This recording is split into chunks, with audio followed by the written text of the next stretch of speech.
আসসালামু আলাইকুম রহমতুল্লাহ। আশা করি ভালো আছেন। আল্লাহর অশেষ রহমতে আমিও ভালো আছি। এর মতো আমি আপনাদের সাথে আমার প্রবাস জীবনের কিছু কর্মসময় আপনাদের সাথে তুলে ধরতে চাই। চলুন যাওয়া যাক। আজ আমরা বেশি দূরে যাব না। আমরা যে শহরে থাকি সেই শহরেই আমাদের কাজ। আজ কোনো মুদিরের কোনো কমপ্লেন না।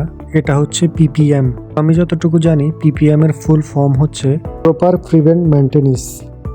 হ্যাঁ, আজকে আমরা এই ব্যাংকে যাচ্ছি। ব্যাংকটা দেখতে অনেক সুন্দর না?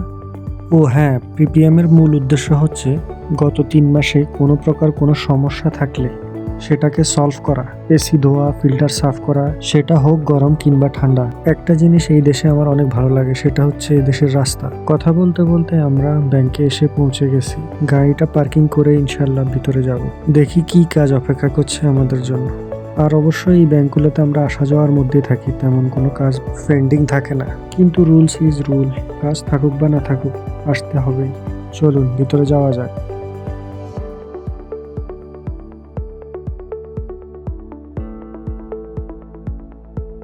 এটা হচ্ছে ব্যাংকের আল ওয়াসাম এরিয়া, যেখানে ভিআইপি ট্রিটমেন্ট দেওয়া হয়। ভিতরে ঢুকতেই ব্রাঞ্চ ম্যানেজারের সাথে দেখা। তাকে দেখতেই আমি ক্যামেরাটা নিচে করে ফেলি। পরে উনি বলে সমস্যা নেই।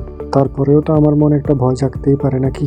ভিতরে ঢুকতে আমাদের দেশি ভাই ব্রাদার, ওনাকে সালাম দিয়ে ওনার সাথে হাত মিলালাম, ভালো মন্দ জিজ্ঞেস করলাম। বরিশালে জিজ্ঞাসা মনু কেন আছো বাবা না। এবার কাজ করার পালা। বক্স থেকে প্রেসার মোটর, পাইপ, তসিলা সবকিছু বের করে নিলাম। সবকিছু নিয়ে এখন ছাদে যাওয়ার পালা। সবকিছু নিয়ে ছাদে চলে আসলাম। এখন মোটরের সাথে পাইপ এবং কারেন্টের কানেকশন দেওয়ার পরে বাকি কাজ সম্পূর্ণ করতে হবে। ছাদটা অনেক সুন্দর, তারা ছাদেও টাইলস লাগিয়েছে। আমার এই ভাই পাইপে পানি আনার জন্য বহু চেষ্টা করতেছে, অবশ্য শেষে সফল হলো। এইবার এসি গুলো ধোয়ার পালা।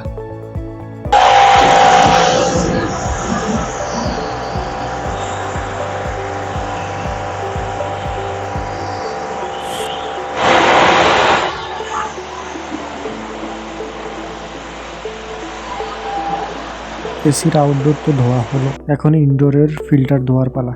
এটিএমে কাজ করতে একটু মুশকিলই, কারণ এখানে কাস্টমারের আনাগোনা বেশি থাকে। ফিল্টারগুলো খুলে ভালো করে ধুতে হবে, ধুয়ে শুকাতে হবে, শুকিয়ে তারপর আবার লাগাতে হবে। ভালো করে ধুয়ে নিচ্ছি।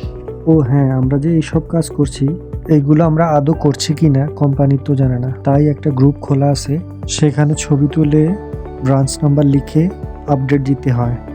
ফিল্টারগুলো সুন্দরভাবে লাগিয়ে নিলাম। টিস্যু দিয়ে এসির বডিগুলো ভালো করে মুছে দিলাম। আর তেমন কোনো সমস্যা ছিল না ব্যাংকে, তাই এখন যাওয়ার পালা। আর হ্যাঁ, আমার কোনো ভুল ত্রুটি হলে আমাকে ক্ষমার দৃষ্টিতে দেখবেন। আজ এই পর্যন্ত, সবাই ভালো থাকবেন। আল্লাহ হাফেজ। আসসালামু আলাইকুম রহমতুল্লাহ।